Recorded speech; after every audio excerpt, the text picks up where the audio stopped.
नुनगर, चहटगर आ मीठगर वीडियो देखबा के लेल सब्सक्राइब करी झाजी वीडियो पार्लर चैनल का आ संगे घंटी के निशान से हो दबाबी। मिथिला के धाम में हमर मोनक गाम में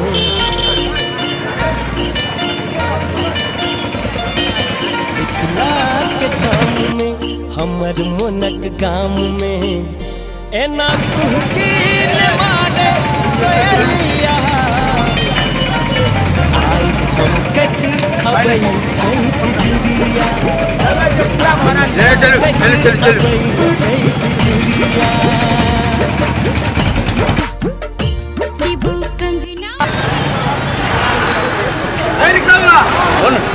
चल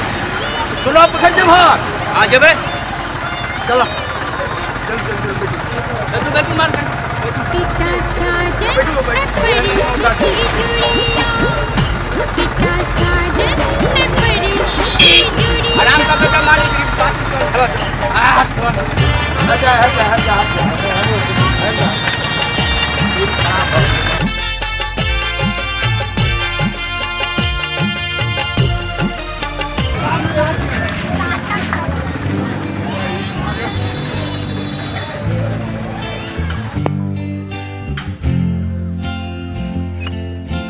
चला ना जल्दी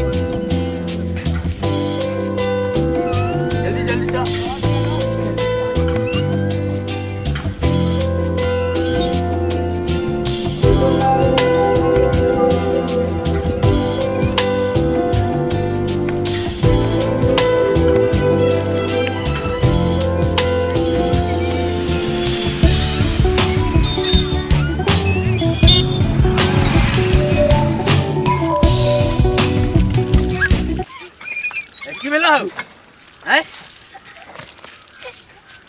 की भागला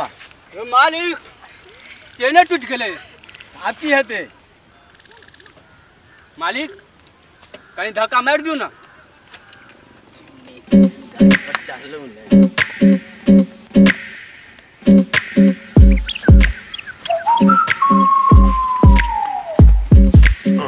धीरे धीरे मालिक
चलो चलो उतरो उतरो उतरो मालिक रुको ना पालो ना भाड़ा अरे कसी का रिक्शा पड़े तकर मालिक अरे हम तो ठल के लियो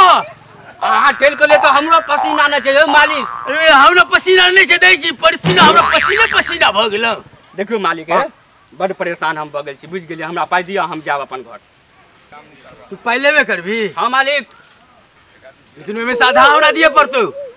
आधा लेबै हां ठीक छै मालिक हम देब क्या कि हम ने ठल के लियो हां हां ठीक छै मालिक ठीक छै कते पाई भेलु 500 रुपया मालिक 500 हां ले 250 रुपया में सला 250 रुपया ला हां आ तोहर कनिया जे बैठ कर रिक्शा पर तकर पानी देबा अरे बहिन जो कनियो का भाड़ा हम चढ़ दो दियो सारे के थप्पड़ मारबो ने तू लेटिए जेबा तू अस्थिर से ये मालिक अहाँ तमसौ ने बुझ गेलिए ना हाँ। अहाँ रहिए सो कने बात करे छिए हां अहाँ 500 रुपया लियो अहाँ के कनिया कहलक हम जाब अरे रुक रुक रुक कथि पाइयो दबा का ले भाई पहले ई भेलो ना हां तू जो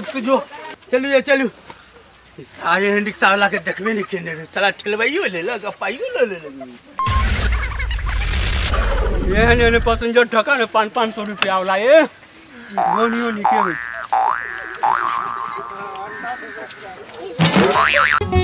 नुनगर, चहटगर आ मीठगर वीडियो देखबा के लेल सब्सक्राइब करी झाजी वीडियो पार्लर चैनल।